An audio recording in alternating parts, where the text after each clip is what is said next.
ಬೆಳಗ್ಗೆ ಆದರೆ ಮಕ್ಕಳಿಗೆ ಲಂಚ್ ಬಾಕ್ಸ್ಗೆ ಏನಪ್ಪ ಹಾಕೋದು, ಮಕ್ಕಳು ಸೊಪ್ಪು ತಿನ್ನಲ್ಲ, ತರಕಾರಿ ತಿನ್ನಲ್ಲ ಅನ್ನೋರು ಚಿಕ್ಕವರಿಂದ ದೊಡ್ಡವರೆಗೂ ಹೈ ಪ್ರೋಟೀನ್ ಈ ಪಾಲಕ್ ಪನ್ನೀರ್ ಪರಾಟನ ನೀವು ಟ್ರೈ ಮಾಡಲೇಬೇಕು. ಮಾಡೋಕ್ಕೆ ತುಂಬಾ ಸಿಂಪಲ್. ಫಸ್ಟು ಪಾಲಕ್ ಸೊಪ್ಪನ್ನ ಚೆನ್ನಾಗಿ ತೊಳ್ಕೊಂಡು, ಶುಂಠಿ ಬೆಳ್ಳುಳ್ಳಿ ಪಾಲಕ್ ಸೊಪ್ಪು, ಸ್ವಲ್ಪ ನೀರು, ಖಾರ ಬೇಕು ಅಂದರೆ ಮೆಣಸಿನ್ಕಾಯಿ ಹಾಕ್ಕೊಂಡು ಚಪಾತಿ ಹಿಟ್ಟಿಗೆ ಹಾಕಿ ಇನ್ನೊಂದು ಸ್ವಲ್ಪ ನೀರು ಹಾಕಿ ನೀವು ಚಪಾತಿ ಹೇಗೆ ಕಲಿಸ್ತೀರ ಆ ರೀತಿ ಕಲಿಸ್ಕೊಳ್ಳಿ. ಚಪಾತಿ ಹಿಟ್ಟು ರೆಡಿ ಆಯಿತು. ಪ್ಲೇನ್ ಚಪಾತಿನಾರ ಮಾಡಿಕೊಂಡು ನೀವು ಇದನ್ನು ಪಲ್ಯದ ಜೊತೆ ಏನಾರು ನೆಂಚ್ಕೊಬೋದು. ಯಾವ್ಯಾವ ಮಕ್ಕಳು ಸೊಪ್ಪು ತಿನ್ನಲ್ಲ ಅಂಥವ್ರಿಗೆಲ್ಲ ಈ ಥರ ಕಲರ್ಫುಲ್ಲಾಗೂ ಕಾಣಿಸುತ್ತೆ, ತುಂಬಾ ಚೆನ್ನಾಗಿರುತ್ತೆ. ನಾನು ಪರಾಟ ಮಾಡ್ಕೊಳ್ತೀನಿ ಅಂತಂದರೆ ಪನ್ನೀರನ್ನ ಸಣ್ಣಗೆ ತುರ್ಕೊಂಡು, ಈರುಳ್ಳಿ, ಸ್ವಲ್ಪ ಉಪ್ಪು, ಧನಿಯಾ ಪುಡಿ, ಜೀರಿಗೆ ಪುಡಿ, ಗರಂ ಮಸಾಲ, ಈ ಥರ ಎಲ್ಲ ಏನೇನು ಬೇಸಿಕ್ ಸ್ಪೈಸಸ್ ಇದೆ ಸ್ವಲ್ಪ ಕೊತ್ತಂಬರಿ ಸೊಪ್ಪು ಹಾಕಿ ಸ್ಟಫಿಂಗ್ಸ್ನ ರೆಡಿ ಮಾಡ್ಕೊಳ್ಳಿ. ಹೈ ಪ್ರೋಟೀನ್ ಇರೋದ್ರಿಂದ ಮಕ್ಕಳು ಎಲ್ಲನೂ ಪರಾಟ ಸ್ಟೈಲಲ್ಲಿ ಮಾಡಿಬಿಟ್ರೆ ತುಂಬ ಚೆನ್ನಾಗಿ ತಿನ್ಕೋತಾರೆ. ಒಂದು ನಾವು ನಾರ್ಮಲ್ ಪರಾಟ ಥರ ತೋರಿಸ್ತಾ ಇದ್ದೀನಿ, ಇನ್ನೊಂದು ಪರಾಟ ಬೈಟ್ಸ್.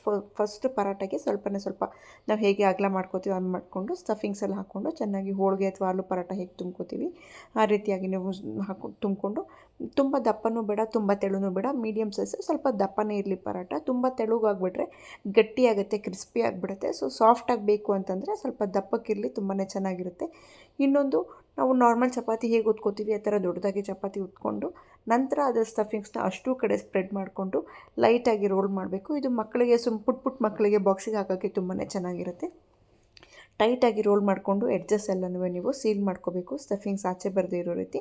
ಈ ಥರ ಇನ್ನೊಂದು ಸತ ಲೈಟಾಗಿ ರೋಲ್ ಮಾಡಿ ನಂತರ ಸಣ್ಣ ಪೀಸಸ್ ಆಗಿ ನೀವು ಕಟ್ ಮಾಡ್ಕೋಬೇಕು. ನಾವು ಚಿರೋಟಿ ಎಲ್ಲ ಮಾಡಿದಾಗ ಹೇಗೆ ಕಟ್ ಮಾಡ್ಕೋತೀವಿ ಆ ರೀತಿ ನೀವು ಕಟ್ ಮಾಡಿಕೊಂಡು ಲೈಟಾಗಿ ಜೆಂಟಲಾಗಿ ಮಧ್ಯದಿಂದ ಪ್ರೆಸ್ ಮಾಡಬೇಕು. ಸ್ಟಫಿಂಗ್ಸ್ ಆಚೆ ಬರದೇ ಇರೋ ರೀತಿ ನೀವು ಈ ರೀತಿ ಕಟ್ ಮಾಡಿಕೊಂಡು ಚೆನ್ನಾಗಿ ಹಂಚ ಮೇಲೆ ತುಪ್ಪನೋ ಬೆಣ್ಣೆನೋ ನಿಮಗೇನು ಬೇಕೋ ಅದನ್ನು ಹಾಕ್ಕೊಂಡು ಚೆನ್ನಾಗಿ 2-3 ಸತಿ ತಿರುಗಿಸಿ ಬೇಯಿಸಬೇಕು. ಲೋ ಟು ಮೀಡಿಯಮ್ ಫ್ಲೇಮ್ ಮೇಲೆ ಬೇಯಿಸಬೇಕು. ಏಕೆಂದರೆ ಸೈಡಲ್ಲೆಲ್ಲ ಅದು ಎಷ್ಟು ಈಸಿಯಾಗಿ ಬೇಯೋದಿಲ್ಲ, ಹಾಗಾಗಿ ನೀವು ನೋಡ್ಕೋಬೇಕು.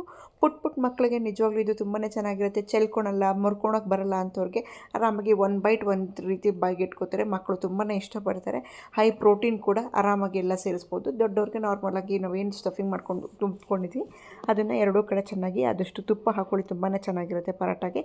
ಕ್ಯಾಲೋರಿ ಕೂಡ ಎಣ್ಣೆ ಕಂಪೇರ್ ಮಾಡಿದ್ರೆ ಕಡಿಮೆ ಇರುತ್ತೆ. ಚೆನ್ನಾಗಿ ರೋಸ್ಟಾಗಿ ಬೇಯಿಸ್ಕೊಳ್ಳಿ. ನೋಡಿ, ದೊಡ್ಡವ್ರಿಗೂ ಪರಾಟ, ಚಿಕ್ಕವ್ರಿಗೆ ಪರಾಟ ಬೈಟ್ಸ್ ಥರ ರೆಡಿ ಆಯಿತು.